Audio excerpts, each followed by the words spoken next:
what up? The caller when Scott's talking. Einbinder is talking.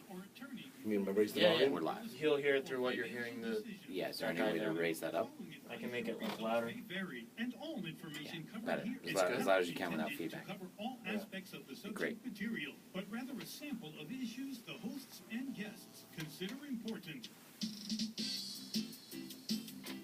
Hey Dennis, welcome. We're about to start.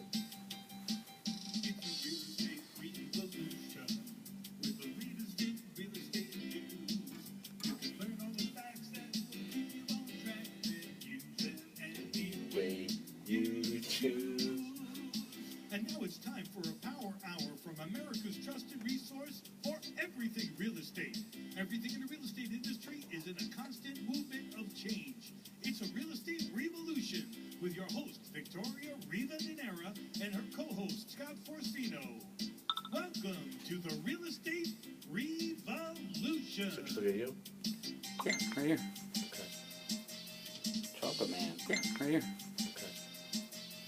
Chocolate Man.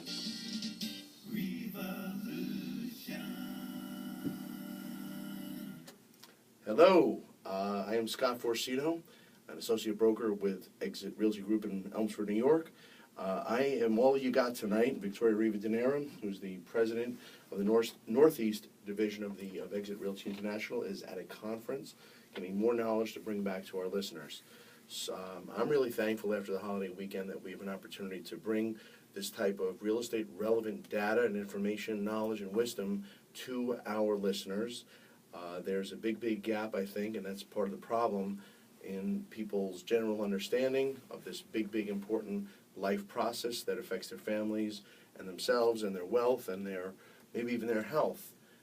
And we've had great stars in the industry call in. We have another one calling in tonight, Scott Einbinder. I'm going to have him call in and read his bio shortly. But for those listeners who have a question about the process, this is a consumer-facing show, so those individuals who are homeowners or wish to be a homeowner, maybe a move-up purchase or sale, or a retiring family, they can call in to 914-693-5700. With that said, some common questions are regarding the purchase, because this purchase in this area, Westchester, New York, is many hundreds of thousands of dollars. The question is, do you buy or rent? And if you're living in the home, how you sell, how you get ready for it. There's a whole lot of moving parts. There's lending. There are ownership and title issues. Of course, there's insurance issues. There's financial issues regarding credit, income, and assets. So we want to get a real step-by-step process for those people to understand, kind of like a new first-time home buyer seminar or a seller that might want to learn as much as they can. So we have Scott, the engineer. I'm Scott Forcino, and we have Scott Einbinder. I'll read his bio before he calls in so we can have an idea. Scott Einbinder, put my glasses on, is one of the country's top national sales trainers. Unlike trainers who often fail in sales and teach what they have never succeeded, Scott Einbinder leverages great results in the real estate and mortgage industry and now works with the nation's top brands. Scott was brought into the family real estate business in 1989, where the firm was the #1 Century 21 franchise in this country. With over 700 associates, his company was #1 in profitability, agent productivity, agent income, and agent unit sales. This was attained by being innovators. The company was acquired by Merrill Lynch, the #1 brokerage in the country at that time.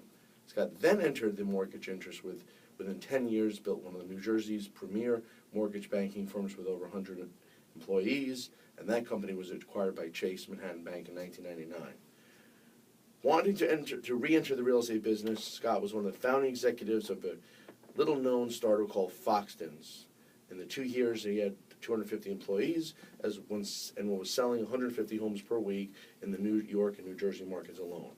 Scott left the firm in 2002 after successfully arranging a partnership in London's #1 real estate company, securing a capital investment in the firm. In 2002, in an unprecedented move, Scott left Foxtons, cashing in his options and wanting a new career path. his love for motivating, teaching, and inspiring was a direction he wanted to build. Since 2002, Scott has spoken at every national and regional convention in the industry. With over 1,800 paid speaking engagements to his credit, Scott only speaks throughout the country, but not only speaks throughout the country, but consults to many of the top nation's real estate firms. Scott's reputation is second to none, and his brand is to speak the language of the consumer and sell real estate with a new approach. There are few in the country who have owned, operated, and sold highly visible real estate mortgage businesses multiple times within a 20-year time frame. And I'm told that we are fortunate enough to have Scott with us now. I'll say hi and welcome Scott to the show. How are you? Hey Scott, this is Scott, and our engineer is named Scott. So if you say Scott, someone's going to answer. There we go. Should be easy then. Just one name you got to know tonight. So I read your really impressive bio. I don't know if you know that I also had a hand in starting Foxton's. I don't know if that's a good thing, but in 2000, I want to say 2000, as an attorney, and we started in Times Square with those PT Cruisers. Right. I do remember it very well. Isn't that funny? We were there at the same time. You can't forget the hot dog umbrellas as well. Yeah, I've seen them in Manhattan still at hot dog stands. In 2015, I've seen them. The collectible. Well, I think that what they did could work today. What they did was they entered the market, but they really only wanted their own buyers. Is that right? Well, not really. I mean, the idea back then was really all about, the perception of saving money on a commission, which really was never part of the dialogue back in the real estate space during that time frame. The commission was kind of a very protected conversation. And so I think that one of the, I don't want to call it innovations, but I think one of the things that Foxton did do is they opened the conversation about commission in a way that really had never been done before. Yeah. I think that was the thing that really was, kind of, moving at the time. I know that Foxton's is an English brand, and it was your home direct, and they used the guy in the Giants, Seahorn, who sold his house in Jersey Shore, and the whole motto was "Friends don't let friends pay 6%," which was really, really a nice comment at the time. And well, again, one of the things I think in retrospect, to the brand was, there was a little bit of I don't want to say even a little bit, there was kind of an antagonism towards the traditional agents who, really needed to be part of the equation at the time. And I think, while it initially started out as kind of an eye-opener to get some eyeballs on the company and the brand, I think that, if that Uh-oh. it kind of adds like that. And so, again, you kind of look back and it's easy to reflect, decisions, but I think that was a decision that wasn't a good one. Well, I'm glad we're talking about it, and thank you let's have this nice, relaxed conversation tonight. Victoria is at a national conference, so she's not here, so I'm all you got. And there's a nice segue from the Foxtons or your home direct to the consumer, because the consumer was at least given the option of saving money, or there was created a perception that they could save money. Is that right? Right, and I think that's important to, it was a perception. I mean, the saving money of a commission, and that's kind of how I got into what I do today, was really an epiphany to me, is that it's really an impossible conversation to have. There really is no saving of a commission, certainly at the time that you list, and certainly the time that you sell, because it's really not about the saving of commission. It's all about a seller's net dollar in their pocket. And the question is, how do you get a seller, or how does the seller feel, or how does the seller believe they're going to end up with the highest net dollar in their pocket? I mean, you can list with a company where there's a 10% commission.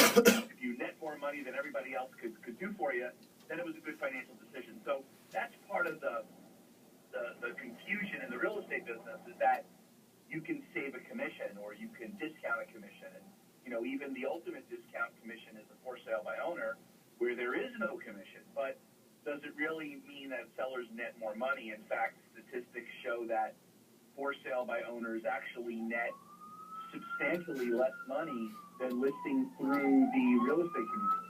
Are you speeding? No, I'm not speeding. Okay. But I know you're talking, I hope you're safely parked on the side of the road. I am. I'm in a good spot. And I know you're not texting and driving for sure, because you're Definitely talking. not. Definitely not. So Yeah, that's a good point, and that people imagine that there's a fixed dollar, so if you cut a cost, it'll result in a savings, and of course there is no fixed dollar. But I mean, there's other mysteries to that, where if you were to try to sell your own home and you had to pay 4 more mortgage payments at $3,000 a month, that has to be factored in and pay your taxes. Or the potential liability. I mean, no one ever thinks, about the downsides of things. So there's perils in every financial decision. So, I think it's really what the industry needs to do a better job at is not focusing the customer on commission, but focusing the customer on the things that they really need and what the skill sets are of the agents to be able to deliver that. There's a lot of promises made at a listing table, but who can really deliver it? What's the agent's strategy? How are they able to articulate that? And what really is what I call the value-added benefit to work with that particular agent?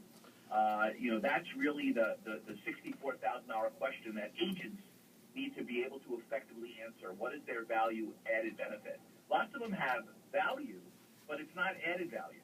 A lot of the value is often expected value, but agents sometimes see that as a value add. Like, for example, an agent will say, well, one of my value propositions is I'm reliable and I'm honest and I'm knowledgeable. I never saw those as value add. I think those are value expect. I don't think that you give a restaurant extra points because the food they're serving that evening is fresh.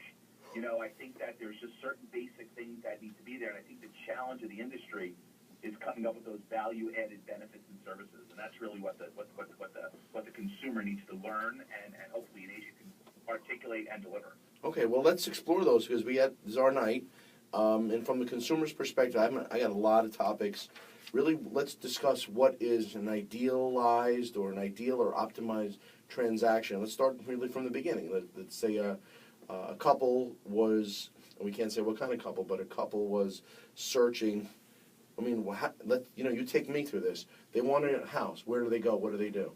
Well, I think that, you got to look at it obviously from the buyer side of the equation and the seller side of the equation. There's different services and there's different value propositions for both sides. I think first, we're seeing an absolute transition to the dominance of the listing agent in the real estate industry.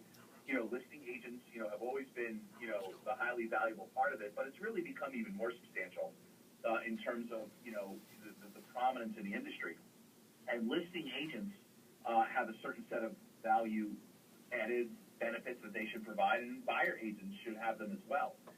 So I think they have to, ask the question, what audience are we speaking to? I think from the listing side, which is, I think, where, the first part, from the consumer perspective is, the most important decision that the agent and the homeowner has to make is an honest and transparent conversation about price and about the pricing decisions and what can be done and can't be done. And, it's an area of the industry that a lot of agents get very nervous to talk about. They're not comfortable to talk to sellers about price, which is really unfortunate. It's kind of like having a surgeon who's very uncomfortable talking about the incision they're going to give you. I mean, you need to be comfortable to have the price conversation with the homeowner. Now, the fear of being transparent with sellers on price is that agents feel, well, I'll lose the listing if I don't, if I am honest, which is kind of a crazy way to think. You have to kind of first ask yourself, who are you as an agent? And so to have a transparent, very direct, clear conversation about price and about the seller's motivation and, all those things are critical. That's really where it starts. Number two, it comes up with having a pricing strategy. There needs to be, there's a number of different pricing strategies that exist out there. So agents need to have a smart and effective strategy behind the pricing decision. And then, you go into all of the things regarding, and I think one of the things that's really happened in our industry is is the word marketing. Marketing is a really overused word in the real estate business because, today obviously the internet has made it, I don't want to say a level playing field, but largely a level playing field. I mean, many brokers and managers and agents and, the industry still promotes doing a lot of antiquated marketing services that really just don't have the same effectiveness that they once had, whether it's open houses or, print media. I mean, you still see lots of that. Yet, the results are pretty clear in terms of what the real effectiveness to the consumer is. And again, you can have these battles, and the old guard of the industry will certainly digs in and takes a position, but that you really need to have a good marketing approach and an advertising approach and a merchandising approach, and in terms of how you effectuate the presenting of the property to the marketplace with the consumer. Then the next phase is a negotiating strategy. There needs to be a negotiating protocol that agents should have in terms of how they are going to maneuver through that process with sellers. And then obviously you've got the transaction management side of the business, which is getting it to the closing table, Scott, let me stop you right there. We need to take a short break, and we will come right back to you and hold that thought. We'll reach that specific point. Thank you. Have you ever been disappointed because something important you planned So, Mr. Dave Morris says that's a bit optimistic thought process. I just asked him how was that, having that conversation with the realistic conversation that Scott, Mr. Einbinder, was just talking about. Well, Scott is Still alive right there, Yeah. right? What? He's still on the phone, right? He can still hear us? Yeah. No, because he hears us through the mics. Oh, okay. Just That check. is part of this.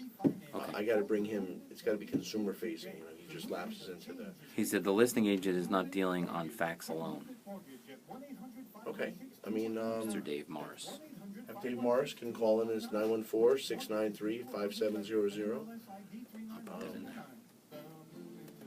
2 minutes. 914. What was that? 693? 5700. And I want to help you improve your credit. As the CEO of Better Qualified, I've helped thousands of people over the past 10 years. You can call in, Dave. That'd be awesome. That's the number right there. Anybody can call in. They're welcome to do that. Hi from Ethiopia. We have internet. Congratulations. Welcome, welcome. Really? Yeah, that's what I got in Periscope from Ethiopia, and I've got Mr. Dave Morris. So we are worldwide. Prestige worldwide. Emotion drives the seller. 1 minute. That's what Okay. Dave Yeah, Morris I says. want to get him. Dave, we would love for you to call in. So if you can call in, that'd be awesome. Otherwise, we'll have Scott relay this to our guest. Right. Scott the engineer on Howard? Scott the engineer on Howard? I don't listen to Howard. I don't know Sirius. I know, but in the day, he was back in the day. So. Are you talking about Scott, who's on the camera? He wants to know if you're famous and been on TV. Have I been? Yes, I have been on television. That's a fact. Oh, this is a good one. 15. Wait, don't blink. Look at that Picture of a picture of a. Yeah, I got it all three things like the studio shot. 5 seconds. Pretty good. Okay, thank you, Tim.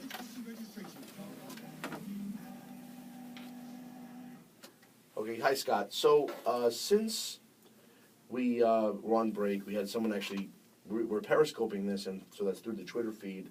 Someone asked, they mentioned that in their experience, it has not been as factual or cut and dried. It's more of an emotional based decision. I could think you'll agree. So can we, for this conversation, purpose of this conversation, keep it from the client's perspective? So in this case, you're talking about pricing. And there's objective data, of course, but can someone over-improve a home, or does it matter that they got married and lived there with their children, as we've all experienced? Yeah. So what are your thoughts on the, Well, yeah, I mean, certainly the emotion is a part of the equation. There's no doubt. Emotion is no doubt part of the algorithm of the decision. But remember, there's never a gun to an agent's head to take a listing, and that emotion needs to be measured. And if that emotion puts or pushes the seller into a level that makes it unrealistic, remember, housing is does have a commodity component to it. You know, you cannot ignore the commodity aspect behind real estate values. Now, it's not a perfect science, and there are ranges and there are variables, obviously, but things have to fall within those ranges. And that's really what I'm talking about. It's not even about, you know, I never think it's good for an agent to ever even give a seller their opinion of price. It makes much more sense to give them their opinion of range and to be within those margins. That's just much more intelligent and much more realistic. I mean, rarely are homes sold ever at list price. Even in good markets, they sell below list price. So, you know, that's really has to be managed. And in order to provide and meet the client expectation of results, which is to sell their home at the highest possible dollar, that conversation, that emotion should be managed. And I find the agents that do have a high level of integrity and really are in this business long term understand that and never feed that emotion, which many do as well. You know, they feed the emotion of feeling they have the best house in the area, and an agent that, again, I don't think falls on the right side of the map will feed into that emotion in a negative way and take that listing with the hopes of getting a reduction and doing all the things that I think hurt our industry. So let me ask you this, Scott. I've heard, leaving the issues of fair housing aside for a minute, on a personal perspective, I guess you're aware that people are writing letters to sellers in a hot market, where they're saying that we'd be the perfect family to take care of your house like it was our own, and you know, we see our daughter in your daughter's bedroom, that kind of thing. What do you think of that? Because that is. Are these homes that are listed or not listed? These homes are listed. This is in a multiple offer situation. People are vying for that personal attention. Well, you know, the one thing that, you know, buyers, now if we talk about buyers, you know, again, and this is my opinion, I think buyers that approach sellers directly, especially when the seller is represented by an agent, are at a disadvantage. You know, that seller is represented. The buyer, you know, for all intents and purposes, is not represented. And I think that, you know, communicating directly to the seller while a property is listed with an agent, you know, it's going to result in either the seller engaging with the buyer directly, which still entitles the realtor to a commission. So, again, at the end of the day, you know, those are tactics in that don't really yield the results. It may help them get a home, and it may help them, you know, find property, but I don't think it's going to make a difference really in the negotiations. You know, pleading the love for a home and the family. You know, when a seller's going to sell, it really becomes mostly, obviously, about the money. And yes, those intangibles every now and again do seep into the situation. But, you know, most realtors will tell you that when it comes down to it, the finances are going to drive the decision. And, you know, they'll sell a house to somebody they may not like versus somebody they like if they're going to net, obviously, more dollars. Yeah, we've heard both sides, of course, where people have felt really like they want their home in good hands, but I guess that's the minority of people. I think it's the real minority, and you know, again, those are great stories to talk about, and you know, first off, there's no evidence of that, and you know, other than, you know, these you know, mythical stories you hear, and they do happen from time to time, and yes, it does happen where the seller sees themselves as a young buyer, but at the end of the day, you know, there's a negotiation there, and quite frankly, I believe the role of the realtor is to be the buffer between those emotions, because those emotions could work for you and against you.